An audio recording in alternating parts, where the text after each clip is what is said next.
tindo Padara magarara indaba Tuze nyuzi indaba Ndakaruwa Mama itei Chipfeve nemukazi wemunhu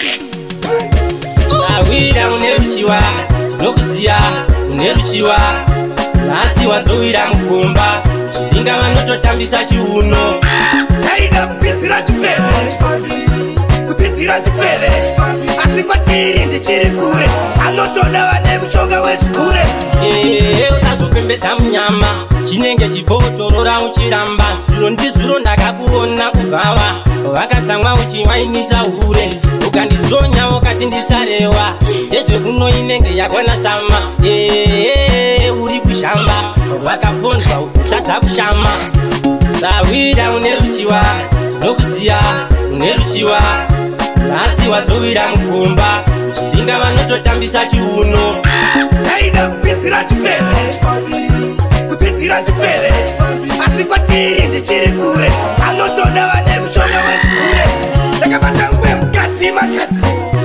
Aike masingo eJeriko Ndakazwa kuti mukadzi wemunhu Ndakazotongodzwa ndabatwa bunzu reziponda Chivanda kupama bunzu heji tina timbo ndare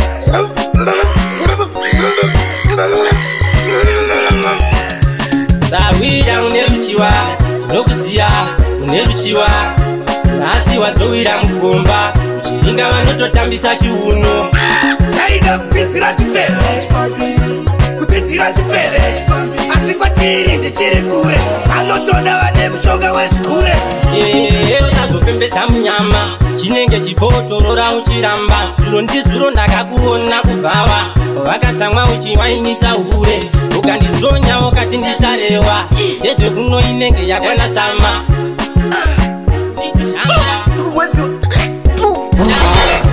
Zawira uneruchiwa Tinokuziya uneruchiwa Nasi wazowira mukomba Uchiringa vanototambisa chiuno Taida kudzidzira Chipfeve Kudzidzira Chipfeve Asi kwatiri ndichiri kure Anotoda vane mushonga wezvikure Ndakabata umwe mukadzi makadzi Aike masingo eJeriko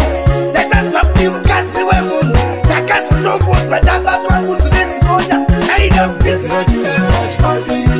Kudzidzira Chipfeve Ndichiri kure Nemushonga wezvikure Ndomotekero matsiripi mapirisi mperi cheukwana joni kumperi ndokwanowanikwa taipi anondirapa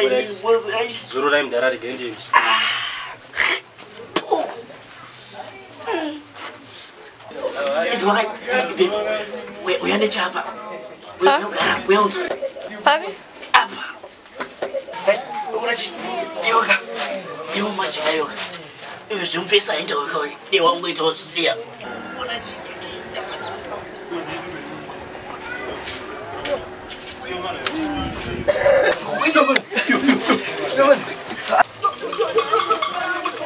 Usana bebe yangu. Ndingafana wewe chukua sana na tuzinzwa. Bebe yangu ile lokacin yau.